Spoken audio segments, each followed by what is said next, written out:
మీ ఎలాంటి వ్యాపార ప్రకటనలకైనా వెంటనే మా ఛానల్ సంప్రదించండి. అందరికీ నమస్కారం. నేను శిరీష. ప్రస్తుతం మనతో పాటు ఉన్నారు శ్రీమతి బట్టి ప్రోలు విజయలక్ష్మి గారు. అమ్మతో మాట్లాడదాం. నమస్కారం అమ్మ. నమస్కారం అమ్మ.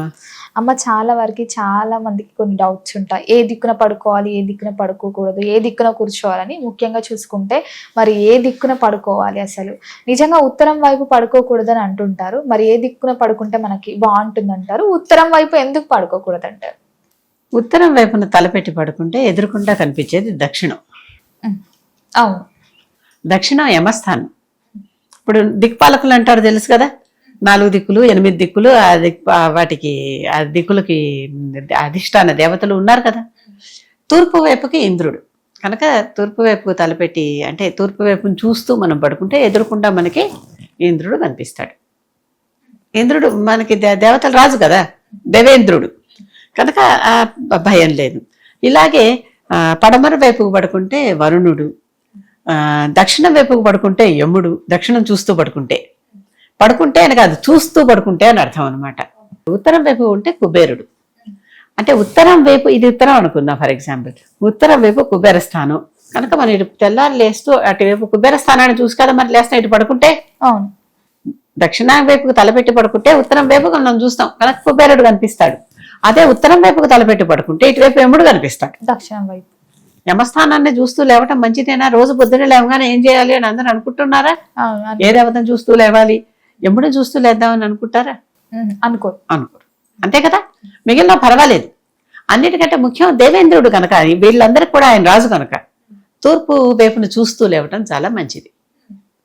అంటే లేచేటప్పుడు మనకి తూర్పు దిక్కుకి చూస్తూ లేవటం చాలా మంచిది కనుక అటువైపు పడమర వైపు తలపెట్టుకుని తూర్పును చూస్తూ పడుకుంటే మంచిదే అని.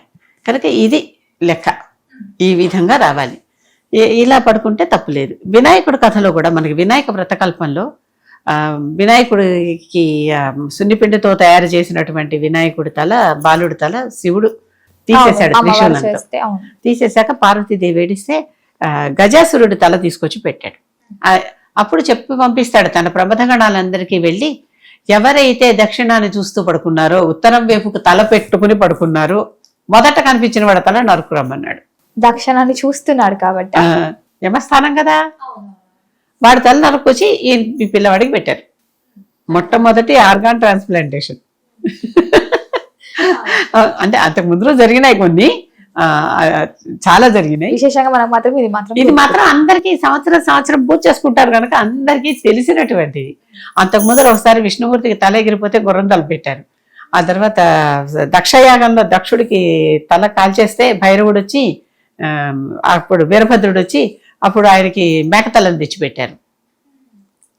అంటే ఇలా తలలు మార్చటాలు ఉన్నాయి మనకి, కానీ అంతా చెప్పుకోం మనం. అవి వినాయక కథ మాత్రం అందరికీ తెలుసు. సంవత్సరానికి ఒకసారి ఖచ్చితంగా వస్తుంది, అందరూ చేస్తున్నారు. సాధారణంగా ఏ పూజ చేసుకోకపోయినా మన ఇంట్లో చేసుకోకపోయినా బయట అంతా పెట్టి చేస్తూనే ఉంటారు కనుక ఇది అందరికీ తెలుస్తుంది. అందుకని ఎగ్జాంపుల్ చెప్పాను. కనుక అటువైపు పెట్టుకుంటే ఏమవుతుంది? తలపోతుంది, ప్రాణం పోతుంది, తలపోతుంది కనుక అటే పెట్టుకోవద్దు అంతే. అందుకంటే దక్షిణ స్థానాన్ని చూస్తూ, యమస్థానాన్ని చూస్తూ పడుకుని లేస్తూనే యముడిని దర్శనం చేసుకుంటామా? చేసుకో. అది సరే, చేసుకోవాల్సినప్పుడు ఎలాగో చేసుకుంటాం. ఒకసారి ఎప్పుడో ఒకసారి ఆయన కనిపిస్తాడు, మనం వెళ్ళిపోతాం, అది వేరే విషయం. కానీ నిత్యం చేసేటప్పుడు అలా వద్దు అని చెప్పుకోవటం, అది కరెక్ట్. అమ్మ, సహజంగా అందరి ఇంట్లలో సాయంత్రం వేళ కాగానే ఇల్లు ఉడవకూడదు, ముందే ఊడ్చుకోవాలని అంటుంటారు. అలాగే సాయంత్రం వేళలో ఉప్పు ఇవ్వడం కానీ, డబ్బులు ఇవ్వడం కానీ, పెరిగి ఇవ్వడం కానీ చేయకూడదు అంటారు. ఎందుకని ఉప్పు పెరిగి ఇవ్వకూడదు అంటారు? అలాగే ఇల్లు కూడా ఊడవద్దు అంటుంటారు. దీనికి ముఖ్య కారణాలు ఏంటి? అసలు శాస్త్రం ప్రకారం ఉందా నిజంగానే ఇవ్వకూడదు, ఇల్లు ఉడ్చకూడదు అని? పెరుగు సంగతి నేను వినలేదు, కానీ ఉప్పు నూనె సంగతి విన్నాను.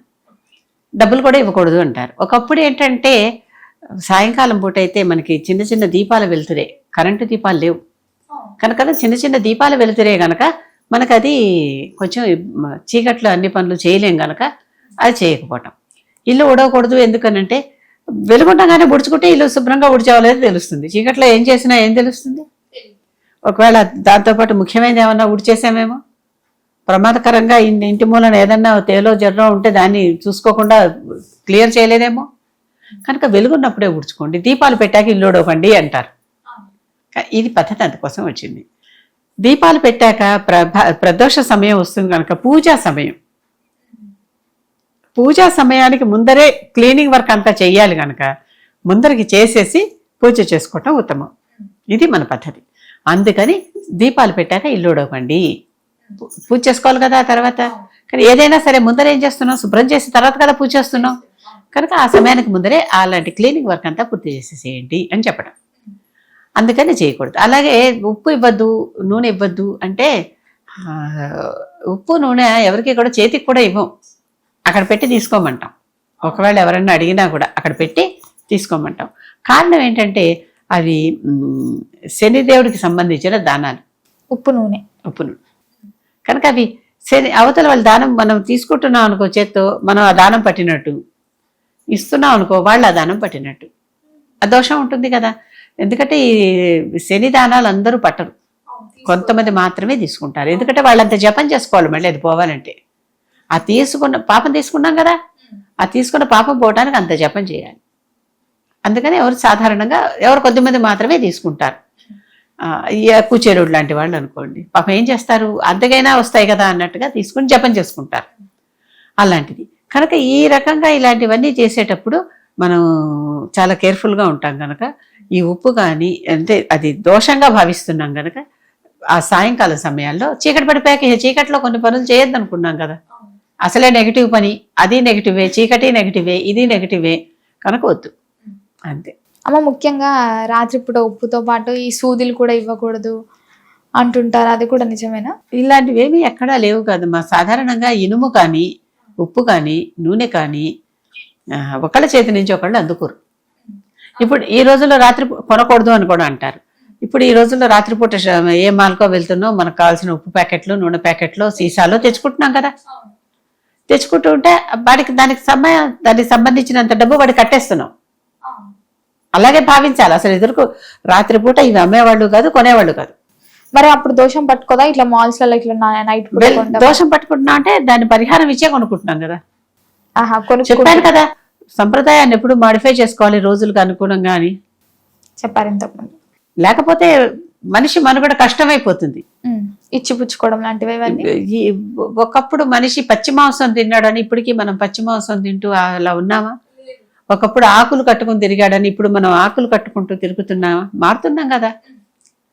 భారతంలో 2 చీరలు కట్టుకుని తిరిగారు, రజస్వలు అయితేనో విధవైతేనో ఒక చీర కట్టుకుంటున్నా అంటే ఇప్పుడు కూడా మనం పైన వస్త్రం కింద వస్త్రం చుట్టుకుని ఉంటున్నామా? లేదు కదా. కనుక సంప్రదాయాన్ని సందర్భానుసారంగా అసలు దానికి దోషం తగలనంత వరకు, అంటే మెయిన్ కాన్సెప్ట్ దెబ్బ తగలనంత వరకు మార్చుకోవచ్చు. అదే తరానికి మారుతూ ఉంటాయి. తరానికి తల్లుల నుంచి పిల్లల తరానికి, పిల్లల నుంచి వాళ్ళ పిల్లల తరానికి మారుతూ ఉంటాయి. అమ్మ మొత్తం మీద మాకు తెలియని ఎన్నో మంచి విషయాలు తెలియజేసినందుకు ధన్యవాదాలు.